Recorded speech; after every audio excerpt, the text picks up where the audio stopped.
Hey, and welcome back to Parent Unplugged, the show where we talk honestly about parenting, the highs, the lows, and everything in between. Today, we are talking about something that doesn't get enough attention, the postpartum stage.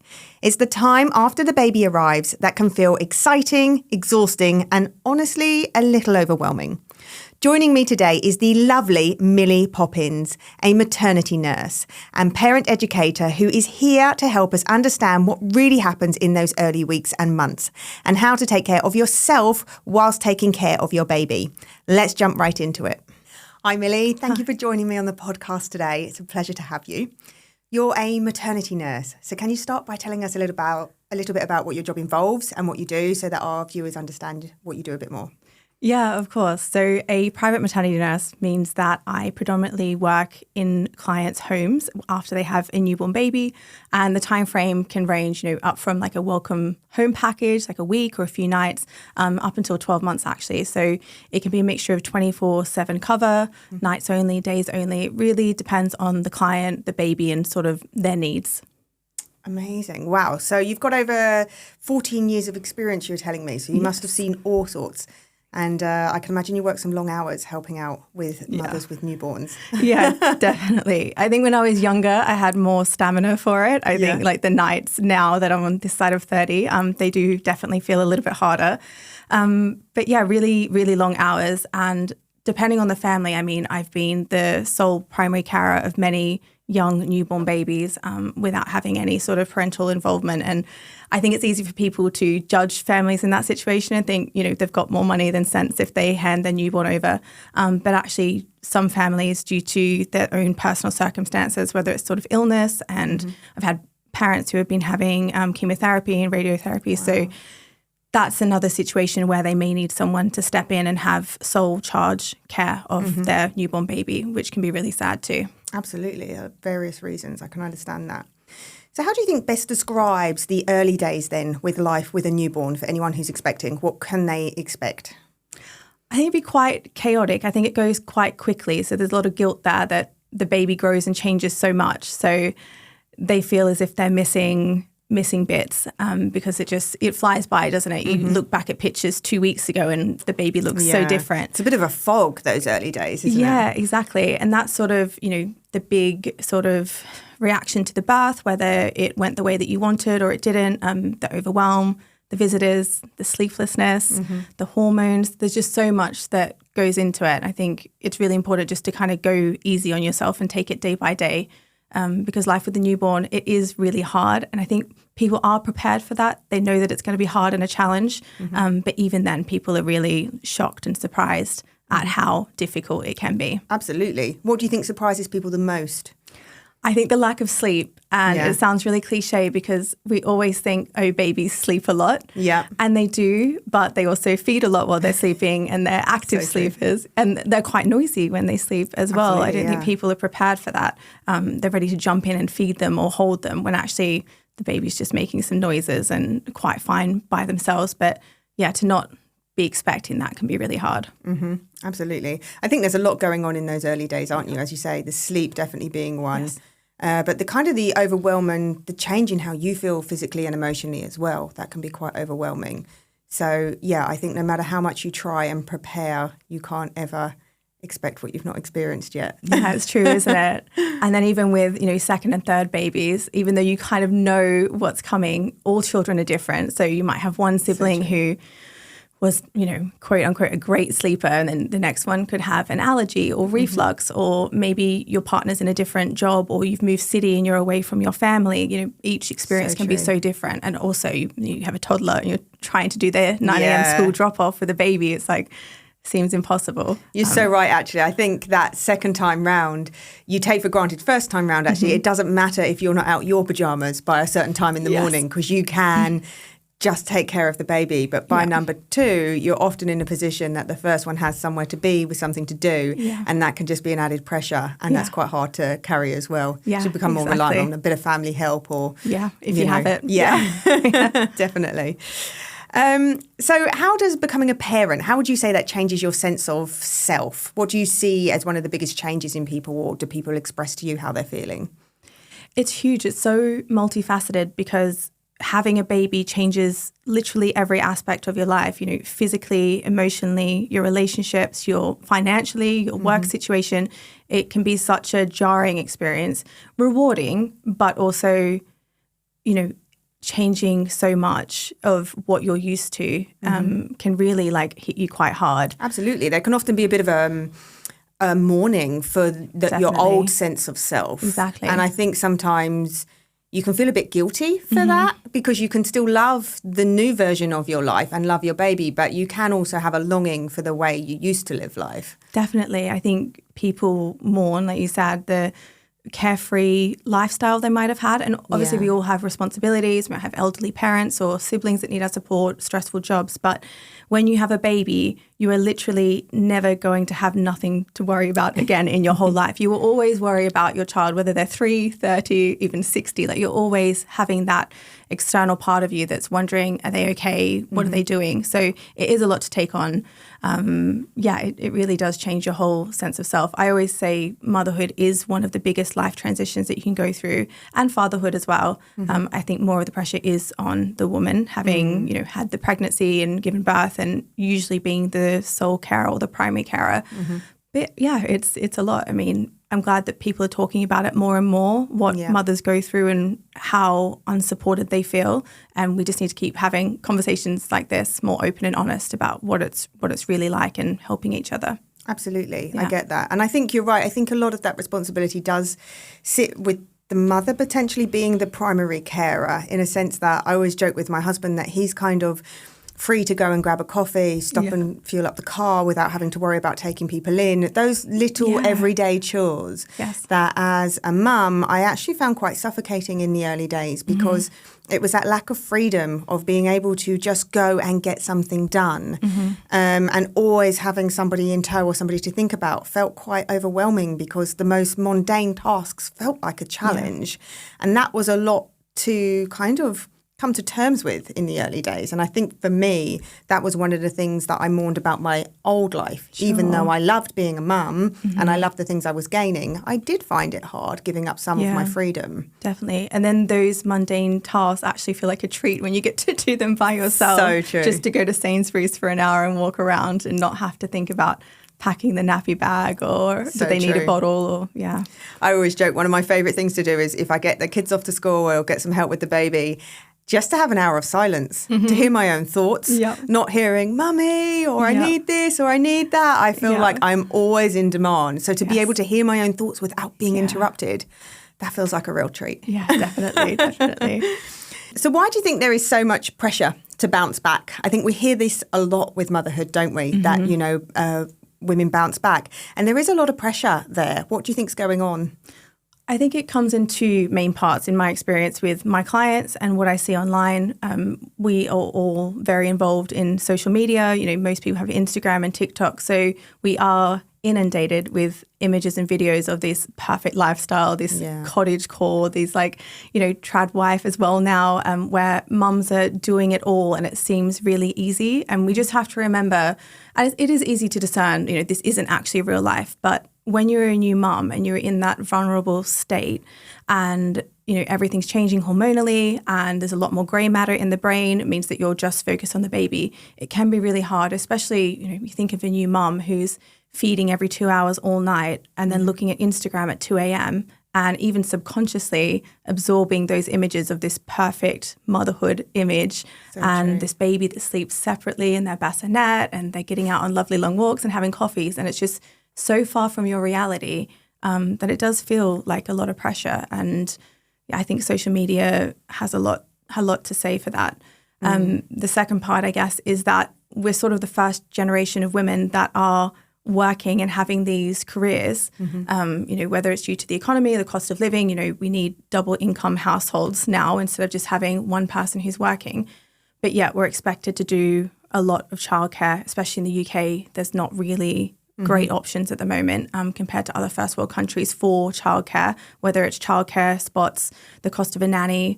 Also, we think in different generations, we actually lived quite close to our extended family. Our parents lived a few streets away, our cousins, the kids were together. We could kind of, the saying that it takes a village really was quite true even 20, 30 years ago. You can think about how we grew up as well. I don't know your situation, but I was always around my cousins. Same. And yet now, say when my partner and I have a baby, his parents are quite older.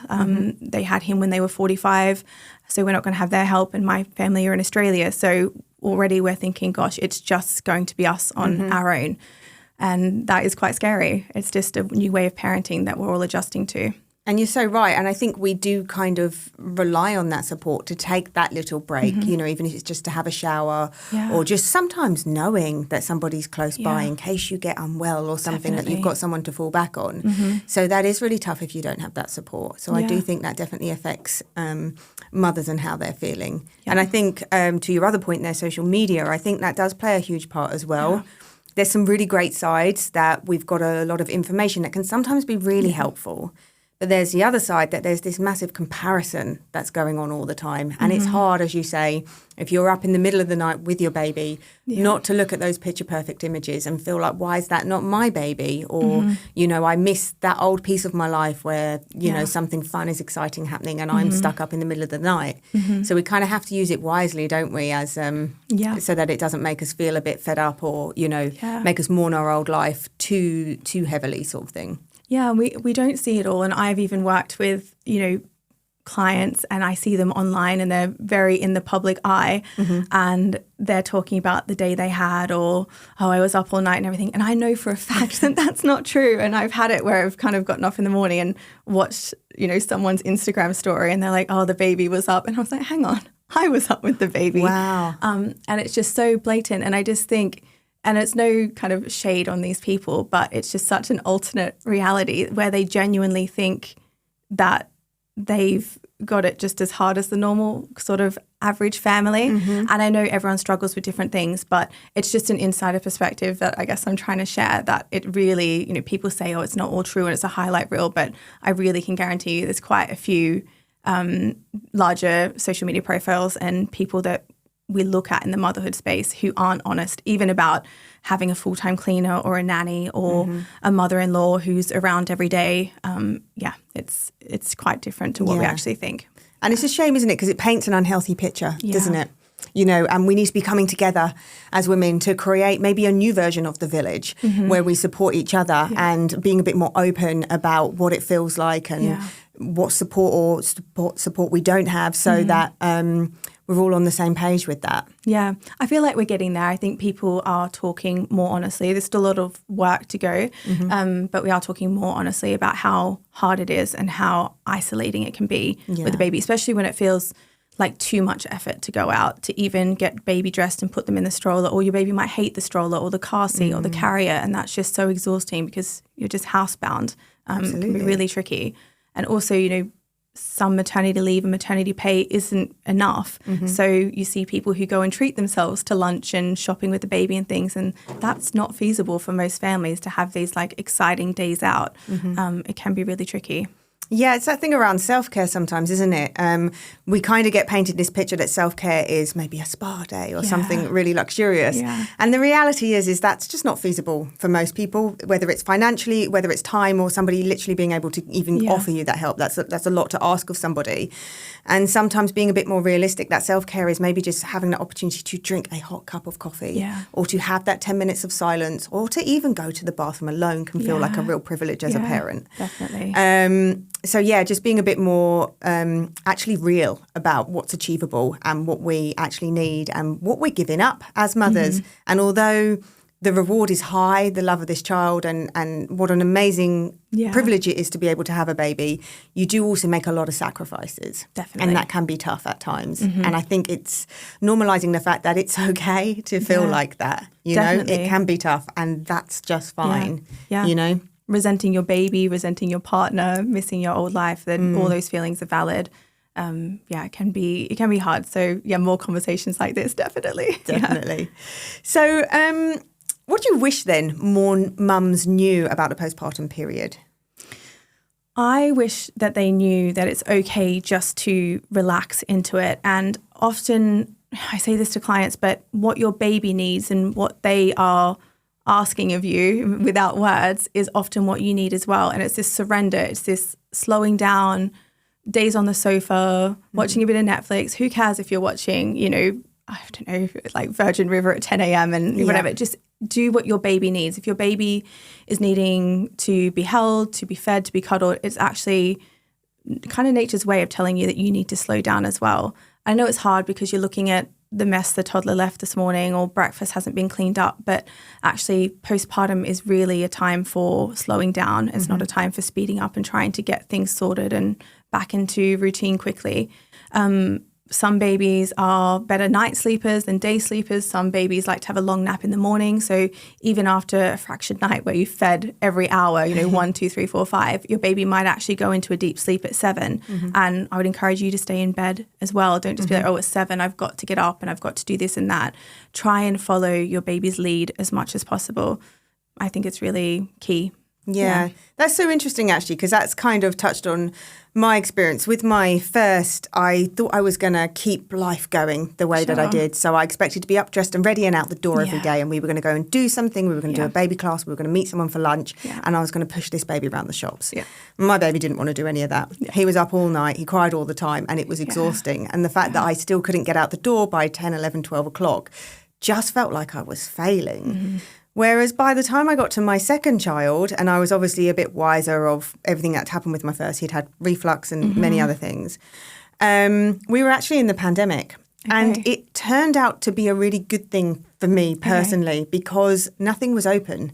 I had nowhere to go and nothing to do. No classes. And nobody could visit. And I would get dressed or not and be with the baby. And just like you said, he would actually sleep from sort of the early hours of the morning through till sort of midday lunchtime really beautifully. And although I was never very good at sleeping in the day, I would just get some rest and some downtime. And it made me feel better and more equipped to face the challenges of the day because I'd had some quiet and some downtime. Rather than trying to be dressed, trying to get to baby classes, trying to entertain visitors, and all those things that we can sometimes feel like a social pressure to do, I actually just sunk into the role of just being more present and being with him. And it was such a more enjoyable experience. I think just slowing down and enjoying it. Yeah, I'm so glad to hear. I think that especially a newborn baby, lots of parents will say this, but you think that they might go to sleep at 7 so you can have dinner and watch something, catch up with your partner. But I've never had a newborn baby go to sleep before 7. I feel like 6 till 10 p.m. is a slog. And it's like bedtime dread. All day you're like, oh, I'm so tired. I can't wait to go to bed. Oh, it's still 12 hours away. And even then it's like, then you start the 2 hours sleep, 1 hour sleep. But if people knew that if you could kind of shift your day around, instead of thinking the daylight hours are 7 till 7 and then we go into the night, 10 till 10 is way more realistic for most newborn babies. So not even trying to start your day until after 9 can be really helpful. And then you're up, then we can try to have a shower, have something to eat, call someone, see a friend, whatever it is. But just giving yourself that morning. And then, alternatively, some babies, especially past the 3-4 month mark, might take a really long nap from 3 till 5 p.m. instead. It's just, again, following your baby's lead and noticing where they are having that bigger chunk of sleep. And I'm not saying that this is like separate in the bassinet. It might still be in a carrier and a long walk, but just trying to prioritize that time as your time, whether they're in the carrier and you listen to a podcast, you go for a walk, get a coffee, or you just wear them around the house or, watch something, relax. Yeah. And you're so right, because otherwise we kind of structure our day so that we're ready for bedtime. But that is often the witching hour, isn't it? Or witching hours, as it's always with my children. And it can be the most grueling part of the day. When you're tired, you're probably hungry because you're waiting for dinner. You're looking forward to catching up with your husband who you've not seen all day. You might not have had much chance to speak with another adult. And that's when the baby needs you the most. And it's exhausting, isn't it? So I guess sometimes reframing your expectation of the day can be a huge help. So that you manage it differently. Yeah, definitely. Okay. So there's often a pressure to enjoy every moment of motherhood as well. How do you think parents can embrace the beauty of it, but also embrace the struggle of it? Yeah, it's an interesting question. I think number one is just to be so kind to yourself. And we have all these feelings of like warmth and love towards the baby, but to have that sort of compassion and attitude towards yourself as well is just so key. You have brought a new life into the world. birth in itself is another whole experience, whether you had a positive experience or a negative experience, that needs a lot of processing. Just, what you go through and all the changes ahead, just being more accepting of what you're going through is important. And if you're struggling, feeling overwhelmed, you're exhausted, that's okay. It really is okay. There's no pressure to do it all and be happy. It's really okay if, like we said before, you miss your old life. Mm-hmm. It's okay to resent your baby. It's okay not to bond or connect with your baby. I think people feel ashamed to admit that sometimes, that they don't have this love and connection with their new baby that they feel like they should or they thought that they should. Anything like that, it's important to talk to someone, whether that's your partner, the health visitor, a friend, if you're having reoccurring feelings like that, because postnatal depression is a lot more sort of, I guess, abundant than what we think. Again, there's a stigma. Again, it's getting better the way we talk about it. But I really feel for any woman who is struggling with those sorts of feelings, and just to reach out, speak to someone, because you don't have to kind of go through that alone. Yeah, absolutely.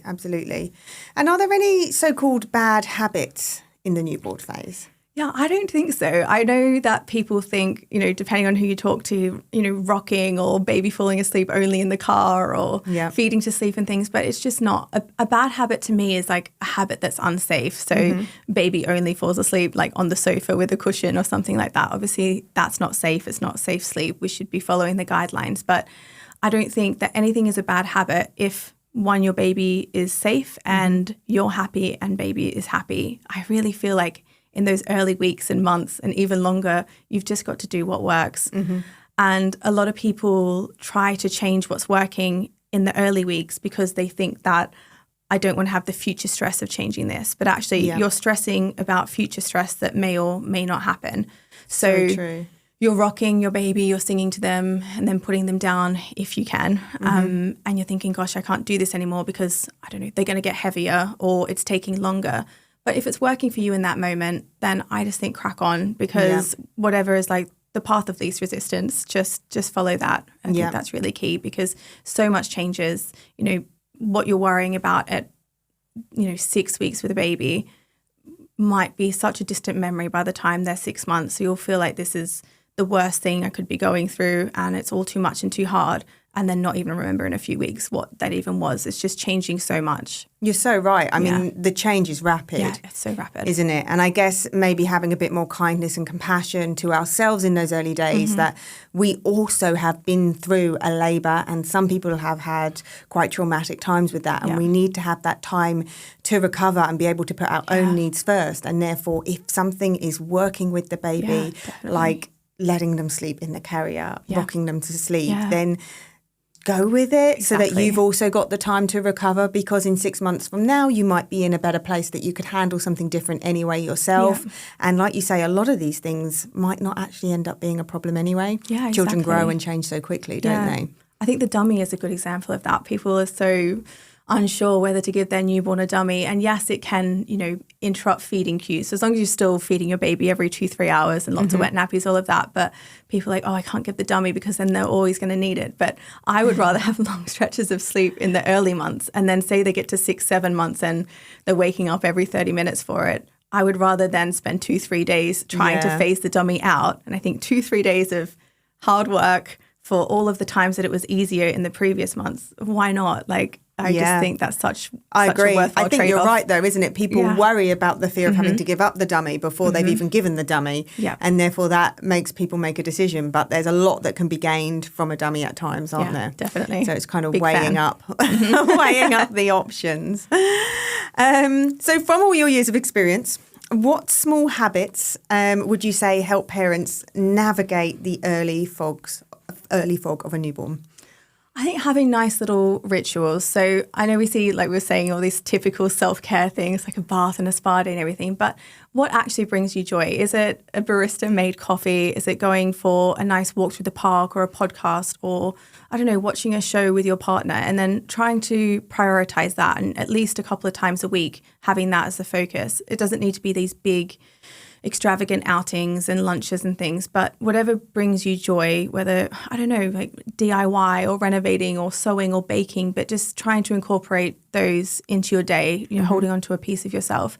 Little rituals like that are really helpful. And then also rituals for your baby. So a lot of people dread sort of bedtime, but actually, can you have a bath with your baby? Can you have a nice dinner? Can you make yourself a hot chocolate? Can you buy yourself some nice new pajamas? Just trying to make it a ritual that you can look forward to. I think that's really important, just to carve out pieces of the day that are suitable for your baby, but then also you're enjoying as well. And that can change week to week. Things that you might enjoy one week, you don't enjoy the next. But I think that's important to still prioritize yourself. I agree, absolutely. Yeah. And boundaries. Do you think we should set boundaries around visitors in your experience? That's such a good question. I think so. I'm a big fan of the group text to everyone, just saying, before baby arrives, this is what we're expecting in terms of not coming over if you're sick. No matter how much you want to see the baby, please don't come over if you've got, a cold or a cough. Making sure people even have, depending on your views, vaccinations, whooping cough vaccinations for over 70s. A lot of grandparents who that could be really important. We see more and more children who are having HSV, which is the herpes simplex virus, which is really, really dangerous for babies. And these are cold sores, but even a adult who doesn't have a visible cold sore can still pass the virus on to newborns, especially up to the age of 1. They're quite vulnerable, and it's really, really serious for babies. So explaining this to the next generation, because they just kind of say, well, I'm not sick or I'm fine or it doesn't matter or in my day. But these are different times, especially post-pandemic. We're all a little bit more careful about hygiene and things. And also what you expect of visitors when they come, like, we'd love to see you, but don't assume that you're going to be holding the baby or that you're going to be feeding the baby. You're welcome to come over and bring something, bring a cake or something. And you're also free to change your mind as well. And I'm seeing more and more on Instagram and TikTok, and I love this, but people not even telling family that they've had the baby and then them coming over to visit and then they're being, oh, what's in the basket? And, oh, we had them a week ago, but we wanted that time in our newborn bubble. Yeah. And I think that's really lovely. And I know that family might be offended. They're excited. It's a new person in their world and it's a big deal, but it's just a few days and it's just a few weeks. So if you need that time, absolutely take it. You're right, because it so is a newborn bubble, isn't it? Yeah. It's and really when special. you look back, it can be a blur, and sometimes welcoming other people into that, it can just make it all feel a bit haphazard. Yeah. And sometimes I think it can upset the kind of flow between you and the baby if the baby's getting passed around a lot.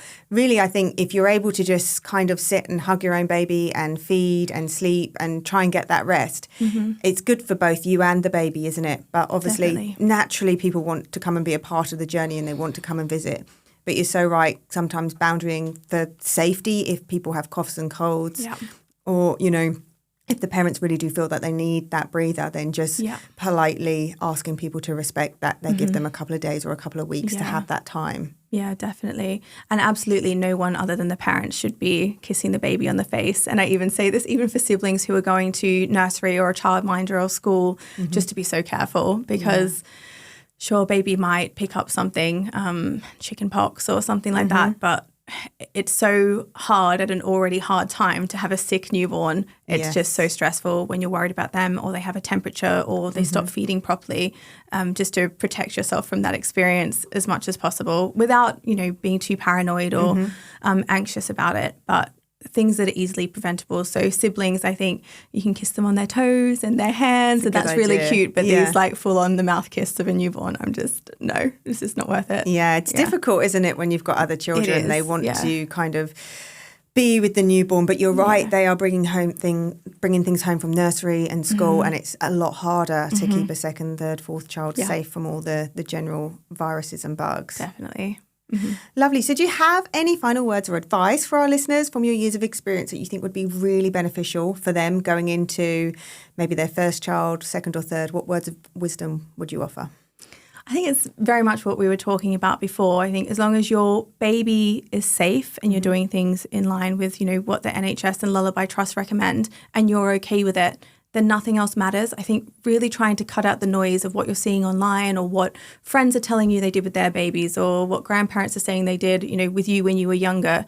You have to do what feels intuitively okay for you. So co-sleeping or not co-sleeping, breastfeeding until they're 3 or 4, whatever actually works for you, you have to connect with yourself and work out what feels good, because if we start doing things in our motherhood journeys and with our babies that don't feel right to us, it's where we have this sort of disconnect and we start to feel unhappy or too much pressure. Checking in with yourself quite often. So you might be using the dummy a lot or the baby's been in the carrier for 3-4 hours or something, but are you okay with it? You might think, oh gosh, I shouldn't have done this or they shouldn't be doing this, but is my baby safe and am I okay with it? That's all that matters. Absolutely. Yeah. I guess trusting that instinct that you are the expert for your baby. No one knows your baby better than you. Yeah. I love that. Yeah. Lovely. Well, thank you for welcome. joining us on the Loved podcast. it. That was a fabulous conversation. Great. and it's been lovely to hear all your insights on that. Thank you. Brilliant.